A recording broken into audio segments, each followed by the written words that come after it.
Hello guys, I hope muri kundiona pandaisa kamera yangu. So guys, nhasi ndafunga kuti kuisa inonzi chiflow pado mukanyanyudya madhaka. Saka ndida kukuratidza nchiita seni ndichiisa flow pamusuwo.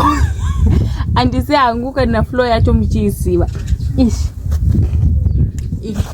Indowe anditi. Ndo kuna vanhu wakambogara mumusha vanokwanisa kuzviziva. So indowe nachiita sei nachikanya-kanya. Zvedare tinokuchingamidzai zvekare kune chimwe chirongwa pano paZim Facebook Secrets and Confessions. Tadzoka zvekare nemamwe mamessages kune avo vakasubscribewo kuchannel yaMamamuku. Tinongoti thank you. You are already playing your part. Zvasiyana nepaya pekuti taiti kana munhu akashaya chikafu mumba tobva tauya tichipema tichikumbira. Now tinenge tungokumbira your subscription kuti let us just go kuchannel kwaMamamuku then tobva tangonoisa masubscription edu. I think right now vava ne100 subscribers. Saka I want to thank all of those first 100 subscribers. Saka kwasara 900 guys. Ngatisimudzireiwo mwanasikana uyu voice note rake takarenzwa. It was a very painful story, so let us try kuti tinge tichimubatsirawo mwanasikana uyu so that content yake inge ichifambawo ikawanawo maviews akawanda, then inobva yazotanga kurekomendewo kune vamwe vanhu vanenge vachitongoteverawo channel yake. So please let us try to push 900 to go. We can do it guys.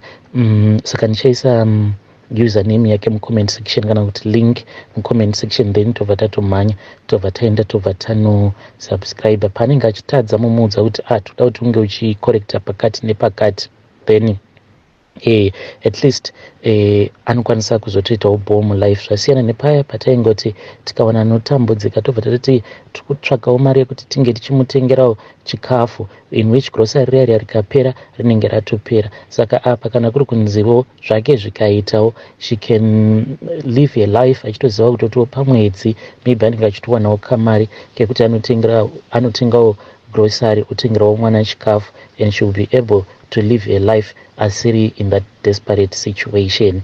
Rekedzai tibva tapinda mumamessages edu atadzoka takakubatirai. Message edu yekutanga yakamira sekudai so: manzi makadi zvenyu mukoma, ndinokumbirawo kuti munge muchindiposterawo nyaya yangu makavika chitupa changu. Inini mukoma ndinoda kureururawo kuti ndakatemererwa nyora idzi dzechihure navatete vangu. So vatete vangu pavakanditemerera nyora idzi, panguva yacho ndainge ndichitodzida, because this was after ndabva mukurambwa.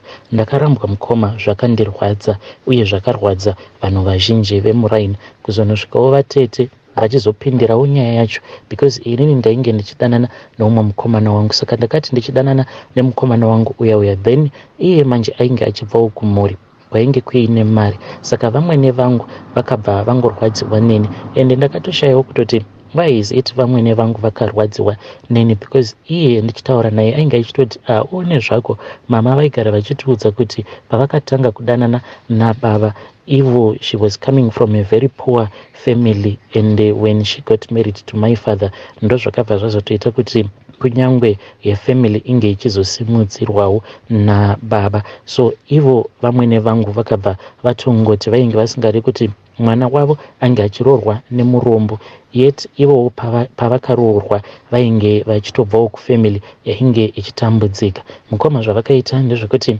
vakabva vazoenda kutown ndokubva vatodzoka nomwe musikana, vakabva vati ndiye uyo wavainge vachida kuti ange achizoroorwa nemwana wavo. Ndakamboshingirira kugara, because vanhu vainge vachiti iwe usabva, ramba wakashingirira uripo, but mukomana pane imwe situation yekuti yega inozongokuudza kuti shamwari dai yako wasimuka ukaenda ukazama zvimwe, because ndakagara pamusha paya for about a year kuti ndinge ndichizonzi ndabatirawo pamoviri. It was almost by mistake, because akatongotiwo one day achibva kwaainge achibva ainge akadhakwa. Saka akabva azondiona ndiri panze, akabva andibvunza kuti uri kuitei panze. Ndikabva ndati ndakagara zvangu ndichingorohwa hangu nezvimhepo. ndobva andidhonza. Mukoma ndakatoita zvekutorarwa mutoilet nemurume wandainge ndichiti murume wangu. Sezvisineiwo ndikabva ndabatira pamuviri. Ndakati ndabatira pamuviri paya, handiti ndainge ndakabatwa handiti iye ainge akandibata apo akadhakwa. Saka ndakazoti ndabatira pamuviri ndichizonomuudza kuti kutorara kwamakaita nenipo paya ndakabva ndabatira pamuviri. Nyaya yacho ikabva yazotengwa navamwene vangu. Zvino vakati vatenga nyaya iya vakabva vati hazvigoneki kuti munhu ungangoti warara nemukadzi ka1 then munhu obva atoti ndabatira pamuviri. Iwe une chikomba chako, tinozviziva kuti une munhu wako wauri kupota uchiunza pamba panapa. Ndokutodzinga kwandakaitwa paya, ndakadzingwa very rough. So ivo vatete vakabva vazouya but vainge vachida kuita noisy nanamwene vangu. Ndikabva ndati there was no need for that. Then vatete vakabva vazoti vainge vaine nyora idzo dzavainge vachida kuti vange vachizosiya vanditemerera. So nyora idzodzo vakati kwandiri dzainge dziri nyora dzekuti kana nguvawo yekuti ndinge ndichizoroorwa zvekare yakwana, murume uyo ainge achazondiroora iye asazondishainira, because ipapo ndainge ndakashainirwa zvainge zvakazivikanwa nevillage yose. Mukoma ndakabva ndazobvuma paya kuti ndinge ndichizotemererwa nyora navatete, but izvi takazozviita zvedu in secret. Kunyange amai vangu nababa havana kumbozviziva, sezvo inini navatete tainge tichingorara in the same bedroom. Taiti usiku paya ndo pavaibva vazotora reza yavo vobva vatanga kunditemerera nyora. Saka nyora idzi mukoma vakanditemerera pazasi pemazamu angu, uye zvekare vakabva vazonditemerera nyora idzodzo pasikarudzi yangu, but dzekusikarudzi vakabva vazozora umwe mushonga wavakati kana murume akanditarisa kusikarudzi kwangu, murume haazokwanisi kuona kuti ndine nyora idzo dzandakatemererwa. Ende ichocho ichokwadi, but idzi dzepazasi pemazamu ndo dzinotoonekwa. Varume vazhinji vanototi paya kana vachiita bonde neni paya murume paanenge achikubata-bata pakunosimudzira mazamu anotoona kutoti pazasi pemazamu angu pane nyora dziripo. Saka munhu ndobva ndangomuudza kuti ndakamboita problem, so pandakarwara ndakabva ndazotemererwa nyora dzacho idzodzo pazasi pemazamu angu. Zvadaro mukoma ndakati ndatemererwa nyora dziya, vatete vainge vasina kundiudza kuti nyora dzacho idzodzo dzainge dzichazokonzeresa kuti varume vange vachizowanda pandiri, because ivo vatete vakangonditi mangwana makuseni ndikuda kuti unge uchizoenda mudondo wobva wazonoita tsvina. Mushure mekunge waita tsvina da kuti unge uchizofamba uchidzoka pamba, but uchingoramba wakatarisana netsvina iyaya yaunenge waita. So mukoma ndakabva ndaita sekudaro. Apa vainge vakanditi ndaisafanira kuti ndinge ndichizogeza kwemazuva anokwana kuita 2 apa ndisina kana kumbozvipisika. So panguva yacho ndainge ndichiri mwana mudiki, but if it was right now vatete ndikadai ndakavaudza kuti no, zvamuri kuda kundiitisa hazviiti, because mangwana acho ndakati ndaenda kunozvibatsira. Ndo pandakati ndapedza paya kuita tsvina kwakabva kwauya dutu renhunzi mukoma, rakabva randimomotera. Ndichifamba kudaro dutu riya renhunzi rainge rakandimomotera, uye zvekare rainge richinyanyisa kumagadziko kwangu uku, sezvo ndainge ndisina kuzvipisika. Nhunzi dziya dzakazotondisiya mushure mekunge ndatova pachivanze, ndo padzakabva dzazoenda apo pandakatendeuka. Saka ipapo dai kwanga kuri kunzi I was much more mature, like izvezvizvi ndikadai ndakaziva kuti zvose zvandainge ndichiitwa navatete vangu zvainge zvisina kunaka, yainge iri mishonga isina kunaka. So ipapo vatete vakanditemerera nyora ndokubva vaenda, izvo dzainge dzitori nyora dzechihure. So mukoma ndakazoti paya pandainge ndabatsirwa mwana wangu, but ipapo pandainge ndichiri nepamuviri ndakatotanga kutodanana nevamwe nesi. Vao ipapo ndakabva ndazobva kumusha ndava kuti chimirai ndinge ndichitsvakawo at least chibasa, ndobva ndatanga kushandawo samaid, then ndichichengetawo vabereki vangu nemwana wangu. Ndaingoti pose pandinenge ndashanda, kunyange zvikanzi murume wepo anenge ari munhu anenge achitoda mukadzi wake, but nekufamba kwenguva murume wewe aibva azongoti ameno kuti chii chiri kuitika, ndiri kungonzwa sekunge iwewe uri kundidhonza as if you are a magnet. Mukoma pandainge ndichishandirawo vamwe varume vainge vasingaende kuchechi vachiitawo zvekudhakwa, ndaingoti zvimwe kuda inyewe ngotiwo munhu anenge angogara ari hure, but asingade kungorakidzira mukadzi wake kuti ihure. Ndakazoti zvino ndatanga kuenda kune imwe church, then amai mufundisi vakabva vazoti vainge vachida kuti ndinge ndichizova maid wavo. Ndikabva ndazotanga kushandira amai mufundisi vaya. Murume wavo, he was someone that was very holy. Aiti kana akatanga kundinamatira ndaitonzwa nyora dzedzo dzichitanga kufamba dzichiita sekunge dzinenge dzichida kuhwanda.